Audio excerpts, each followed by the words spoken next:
me pareció conveniente incluirlo, puesto que la lumbalgia es el padecimiento musculoesquelético más común, ¿sí? Y el programa pues no lo tenía. Entonces esta clase la dio un amigo mío y pues la incorporé. Como es para un curso en ARM, que el examen en ARM son puros casos clínicos, se empieza con un caso clínico, pero eso no viene mucho al caso, entonces vamos a ir directo al meollo del asunto. Pues sí viene al caso, pero no aquí.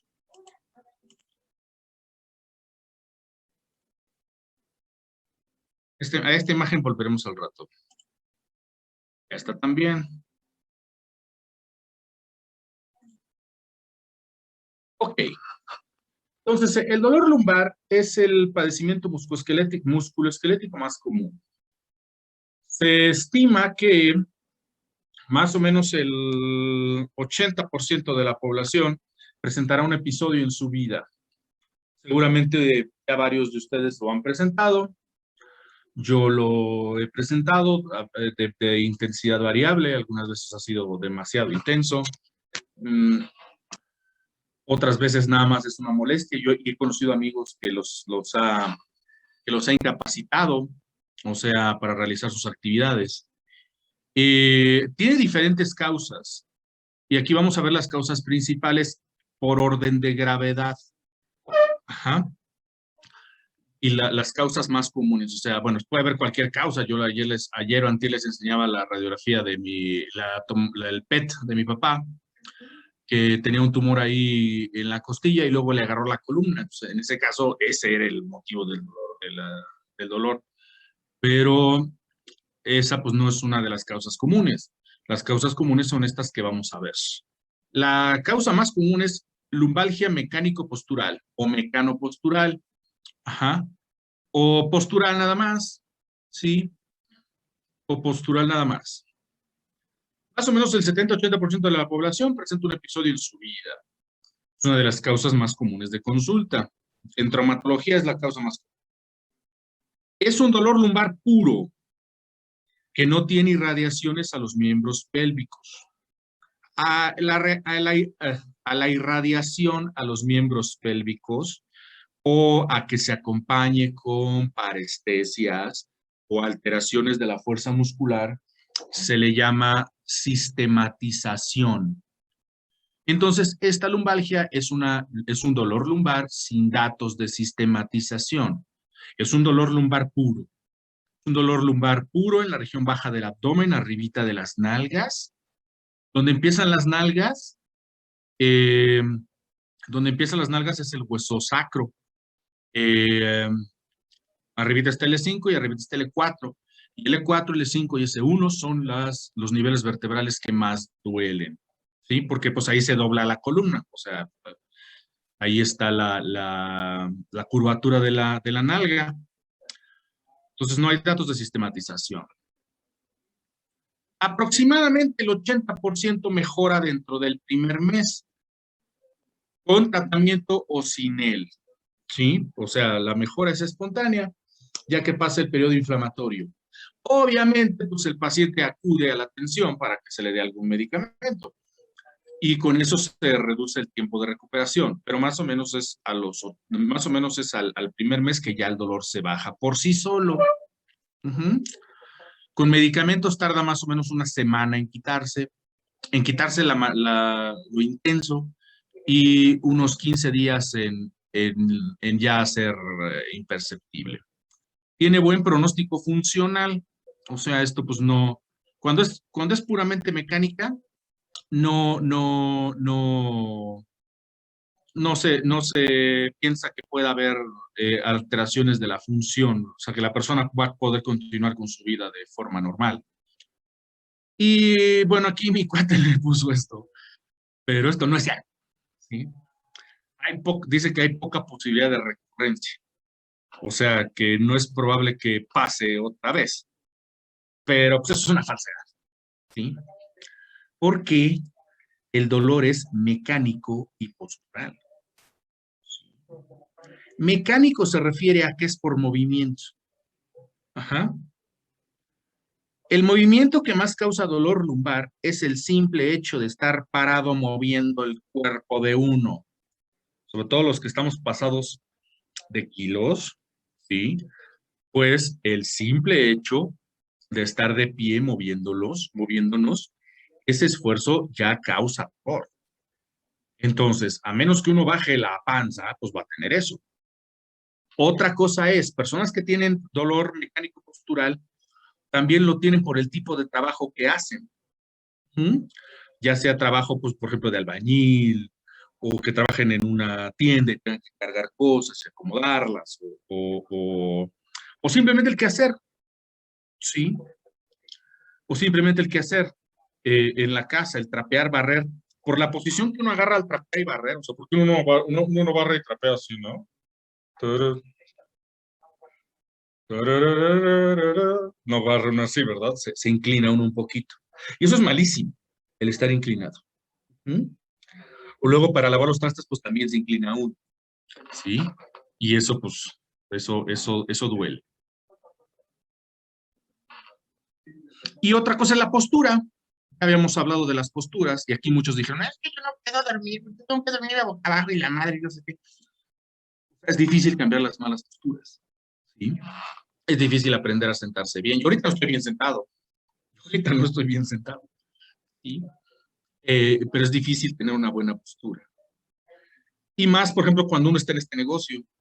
En este negocio uno tiene que estar en posturas prolongadas, tiene que estar mucho tiempo de pie, mucho tiempo sentado, ¿sí? O, por ejemplo, ustedes que dicen que son estudiantes, son alumnos, la verdad no estudian mucho. Eh, eh, Están así, ¿no? Inclinados. Ya les dije cómo tiene uno que poner la compu, pero pues no lo hacen. O estamos con con la cabeza inclinada. Ahí te va a doler el cuello, pero pues va junto con pegado. Si te duele el cuello, pues te va a doler abajo también. Entonces, sí hay posibilidad de recurrencia. De hecho, ya que empezaste con problemas de la columna, pues ya valiste. O sea, te va a estar dando y dando y dando.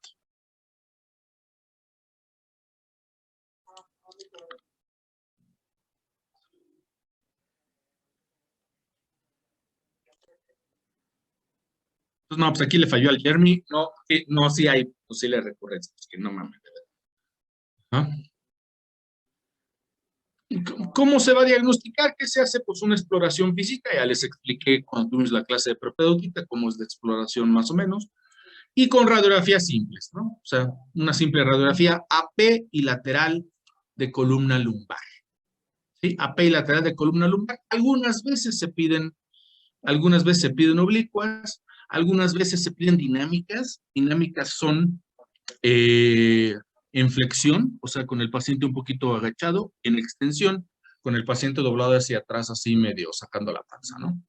Pero las de rigor son AP y lateral de columna lumbar. ¿Cuál es el tratamiento? ¿Qué es lo que se va a hacer?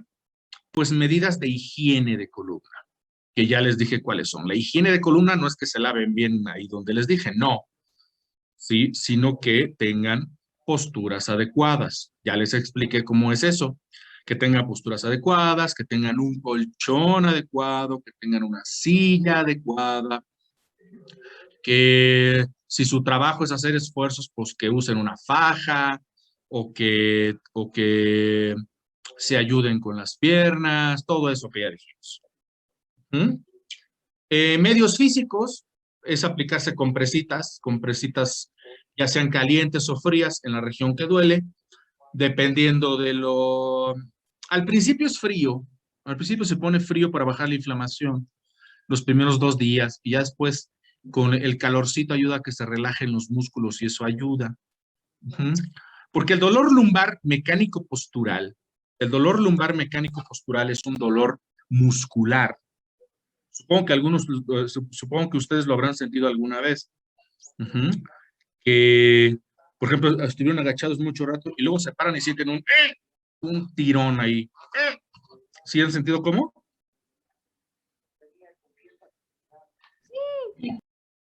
Sí, se siente así. Y esa es una contractura muscular y es dolorosa. Y de hecho, pues esa es la base del tratamiento. Tienes que romper la contractura. Se tienen que aflojar esos músculos. Al principio hay un proceso inflamatorio y ustedes saben que uno de los datos de la inflamación pues, es el aumento de temperatura. Entonces, pues con un friecito, pues baja, ¿no? Pero ya después, para ayudar a relajar los músculos, pues unas compresitas así, tibiezonas, calientitas.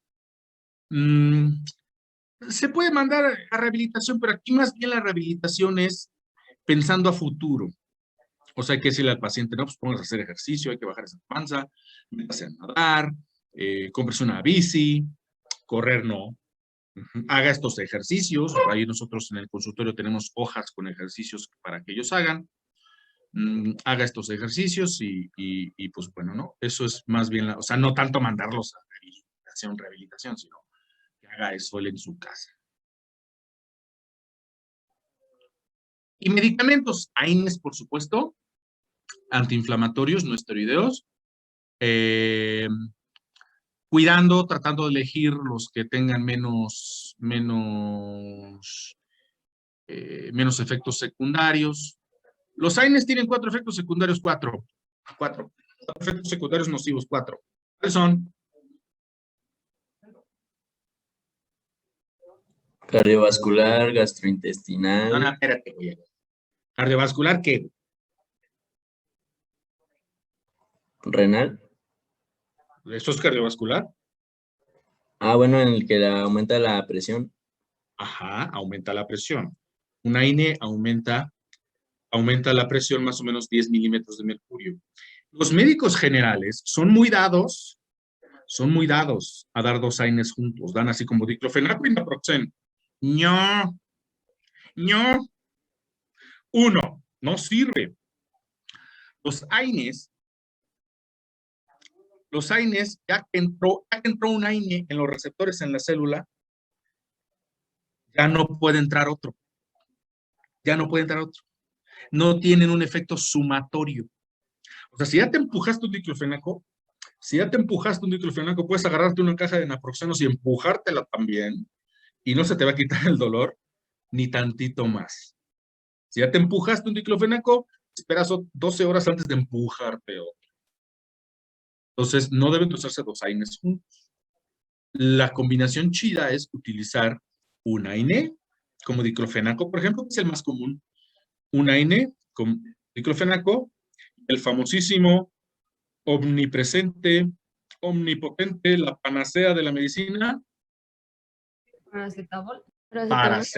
Paracetamol. O sea, lo que es la panacea. No. Bueno. Acea viene de la misma raíz griega de algia. O sea, se puede decir dolores, ¿no? O sea, decir panacea sería como decir panalgia. Y pan, el panadero con el pan. No, pan significa todo. Todo. Por eso la palabra panteón, su significado original en griego no es donde están los muertos, es donde están los dioses. ¿Sí? Porque Teo es Dios. Dios, cualquier Dios, o sea, no Dios Yahweh, el Dios cristiano, no, sino Dios, cualquier Dios, ¿no? Júpiter, Venus, Marte, todos esos güeyes, ¿no? Y ellos estaban en el panteón, donde estaban panes todos, y Teo es Dios, entonces donde están todos los dioses. ¿Y dónde era el panteón de la mitología, de esas mitologías? ¿Dónde era el panteón? Donde estaban todos los dioses. ¿Cómo se llama ese lugar? Olimpo. El Olimpo. El Monte Olimpo. ¿Sí? El Monte Olimpo. En Marte, en el planeta Marte, hay una montaña que mide 24 kilómetros de altura. 24. Eso es como de aquí a Villarreal. Pero está aquí de alto. La montaña más alta del planeta, ¿cuál es? Este planeta. El Everest. El Everest. ¿Y cuánto mide? Muchísimo. Como 5,400, creo, algo así, no sé. No mames, güey, ni que fuera el Nevado de Toluca, hombre. No. Mide como 8,000 metros, ¿no? Bueno, un poquito más. Y la dejamos en 8,000, ¿sí? Para que quede para que quede chido el cálculo, ¿no? O sea, es 8,000 y fracción, pero lo dejamos en 8. Porque el Monte Olimpo mide 24, entonces ¿cuántas veces es más el Monte Olimpo que el Everest?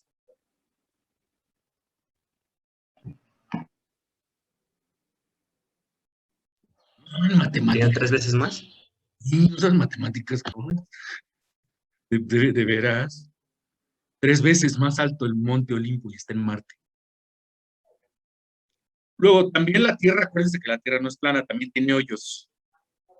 Si no tiene hoyo, no es salvavidas. La fosa más profunda del mundo, el lugar más profundo del mundo. Las ¿Alguien sabe? Marianas. La fosa de las Marianas. ¿Y dónde está? Am, Vamos a hacer una pregunta estilo Beto Aviña, ¿te parece? La fosa de las Marianas está en Celaya, en Juventino, en Cortázar, en Comonfort o en el Pacífico Sur. en el Pacífico. Pacífico A Sur. 200 kilómetros al este de las Islas Marianas. En En el, Celaya, ¿no? en el Pacífico Sur. En el Pacífico Sur. ¿Sí? Para meterse ahí hay que utilizar un batiscafo. ¿Sí? Vieron Titanic, ¿no? Al Titanic al principio utilizaron un batiscafo. Y, Ah. sí, que es un bati en griego. Bati en griego no significa de Batman. No, no significa eso. Bati en griego significa profundo. ¿Y escafo qué significa? Eso lo tienen que saber, se los dije. ¿Escafo qué significa?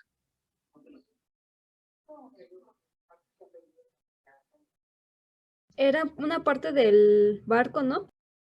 Barco significa, escafo, barco. Entonces, batiscafo es un barco que va a la profundidad. Es un submarino chiquito. Hay una canción de Silvio Rodríguez. Silvio Rodríguez es un güey que canta trova así. Hay una canción de Silvio Rodríguez que dice: ¿quién fuera el batiscafo de tu abismo? Y eso es una cochinada. O sea, lo que le está diciendo a la chava es: ¿quién fuera? Que ojalá yo me pudiera meterme muy profundo, ¿no? ¿Sí? Ese es el piropo de Schrödinger. ¿Sí saben ustedes quién era Erwin Schrödinger? No. Erwin Schrödinger era un físico. La física cuántica, ¿No es el premio Nobel de Química o algo así? es física. ¿Es el del gato? No, ¿verdad? Es el del gato. Ah, ¿sí? ya. La teoría de incertidumbre de Heisenberg dice que de una partícula subatómica, no voy a decir esto, está muy jalado de los pelos, pero bueno, vamos, que de una partícula subatómica con las partículas subatómicas como los electrones se están moviendo, ¿no? Son los cuantos, por eso es física cuántica. Se están moviendo. Entonces tú puedes saber en un momento, puedes saber su velocidad a la que se está moviendo o dónde está, pero no puedes saber ambas cosas. Y ese es el principio de incertidumbre. Entonces Schrödinger dijo, pues es como si yo tuviera un gato en una caja, pues mientras la caja esté cerrada y el gato esté, yo no sé si el gato está vivo o está muerto. Y entonces mientras yo no abra la caja, el gato, se podría decir que el gato está vivo y está muerto al mismo tiempo. Eso dijo él.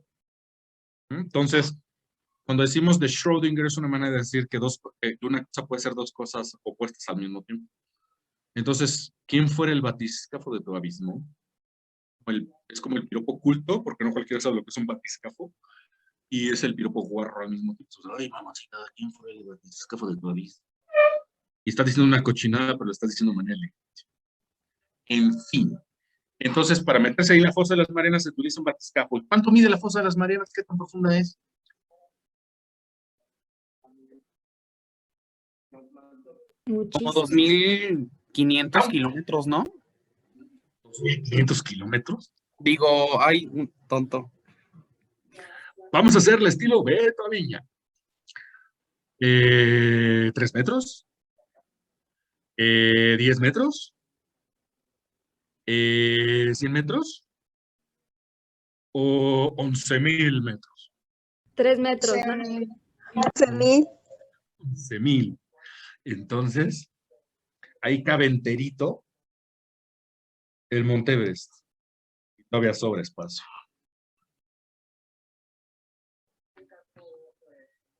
Y está bien profundo. Hay de esos peces raros, así que tienen un foquito aquí. ¿No vieron Buscando a Nemo? Que tiene un foquito aquí así. Sí. Y unos dientotes grandes. Y hay unos camaroncitos. Toda la onda. O sea, un humano no podría estar ahí porque la presión del agua te mataría. Ahora, ¿por qué no? Si bien. Esa es cultura general, chavos, lo tienen que saber. Para cuando digan, ya saben cuál es la montaña más alta en el sistema solar. Los AINES, diclofenaco, el más común. Ay, me gusta usar meloxicam. Ah, dijimos que no, espérense, no, todavía no.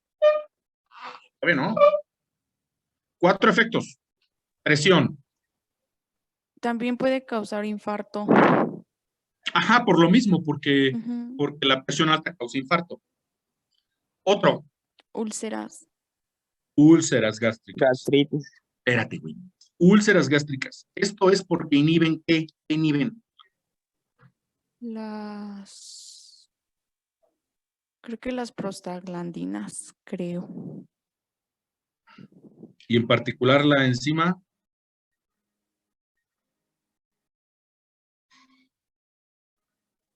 Ciclooxigenasa. Vamos a hacerlo como en el juego sin palabras de Ven la Alegría.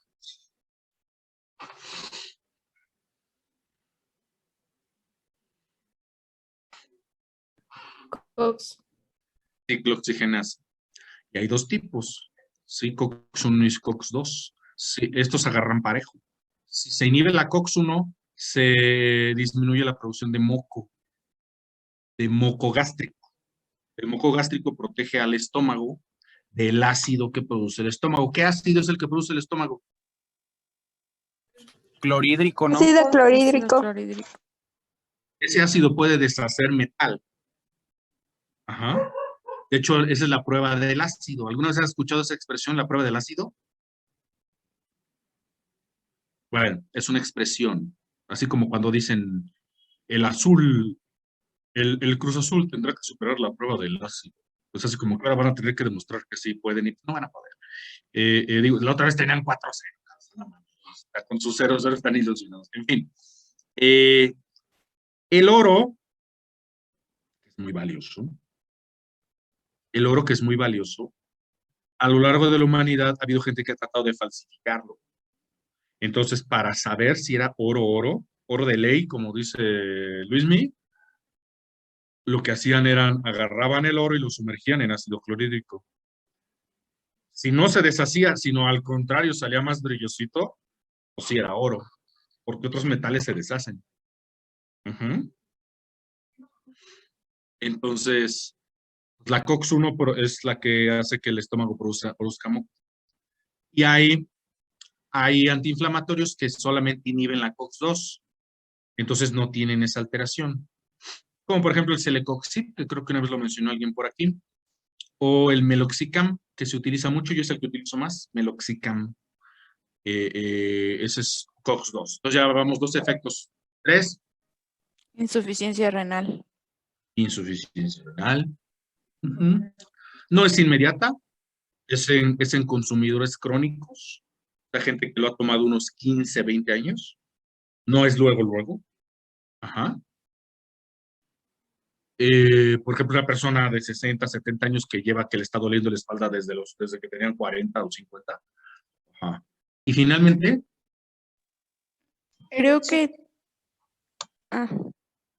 Creo que también la aspirina causa gota, pero no sé.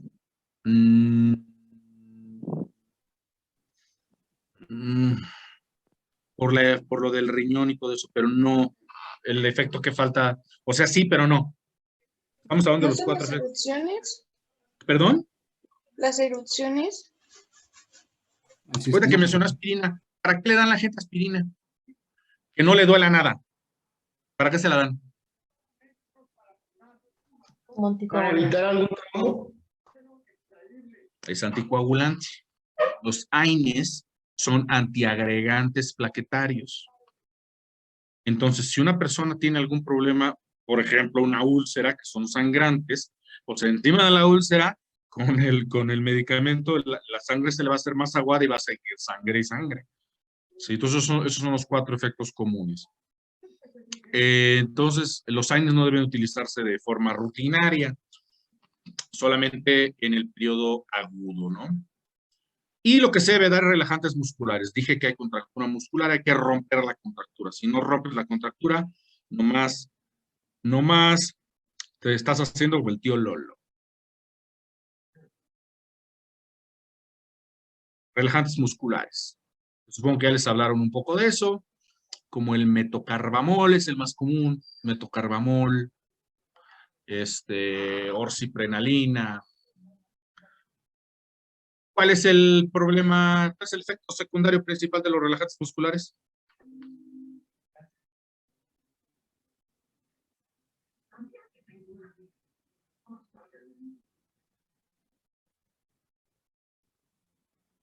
¿Nadie? Dan sueño. No a todo el mundo. Es un efecto idiosincrático. ¿Qué significa idiosincrático? ¿Qué significa idiosincrasia?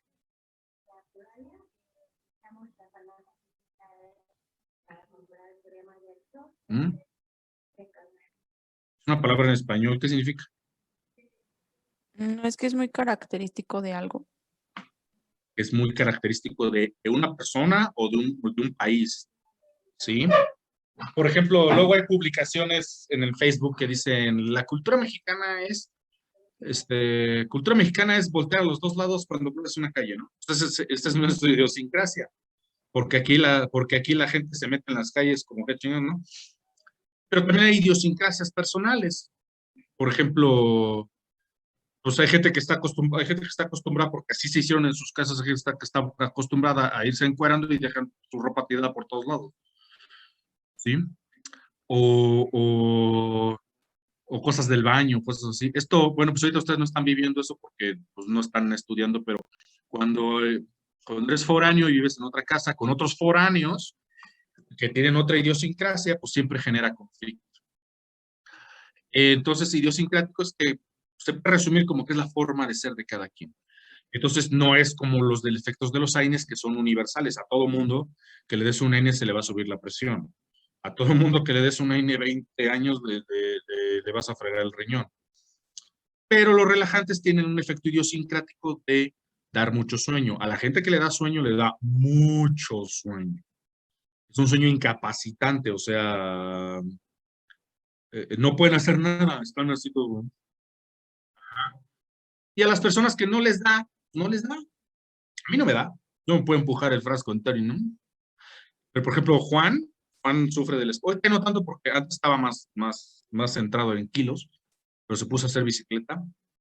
Pero también usaba y pues le dije, pues tómate esto. Y me dice, no manches, me lo comí, me tumbó. O sea, tampoco tiene que ver con el tamaño de la gente. Porque Juan y yo estamos más o menos del mismo tamaño. ¿Sí? Es un efecto idiosincrático.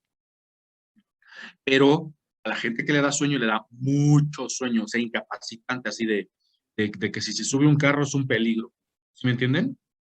Por eso hay que tener mucho cuidado cuando se recetan esos medicamentos. Yo siempre les digo a los pacientes, la primera vez que lo tomen, que sea cuando esté en su casita y no tenga nada que hacer, porque si le da sueño lo va a tumbar.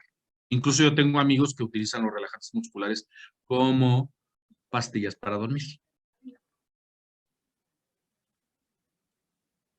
Bueno. Entonces ahora vamos a la hernia. Ya saben lo que es una hernia. Ahora vamos a la hernia. La hernia es más común en la 3ª o 4ª décadas de la vida. Ustedes apenas están entrando a la 3ª década de la vida. Yo ya estoy en la 4ª, ¿no? Yo estoy en la 5ª acá. Si de 0 a 10 es 1, de 10 a 20 es la 2, de 20 a 30 es la 3, de 30 a 40 es la 4. Sí, yo ya estoy en la 5ª acá. El aneurisma lumbar es más común en la 3ª o 4ª década de la vida. ¿Por qué? Pues porque ya dijimos que su causa principal es una degeneración del disco, sí. Pero tú puedes tener el disco degenerado, pero si nomás estás en tu casa todo el día rascándote sálvase a la parte E, pues difícilmente se te va a tronar el disco. Pero si tienes un trabajo, eso, o sea, quiero estar bien, mami, voy a ser bien fit, me quiero poner a hacer ejercicio. O los años 20, 30 es cuando la gente trabaja más. Entonces es cuando la gente, por lo que hace, por sus actividades, es cuando se truenan los discos. O, por ejemplo, si una mujer tiene hijos, pues es cuando los hijos están chiquitos. Es cuando requieren más cuidado y más que hacer. Entonces, si se te va a tronar, se te va a tronar entre los 20 y los 40. Digo, se te puede tronar en cualquier otro momento, pero lo más probable es que solamente se te truene. Lo más probable es que se te truene entre los 20 y los 40. ¿Entendieron eso? Sí. Sí, doctor. Ahorita vuelvo, voy por una de las verdes matas, donde se reinicia esto.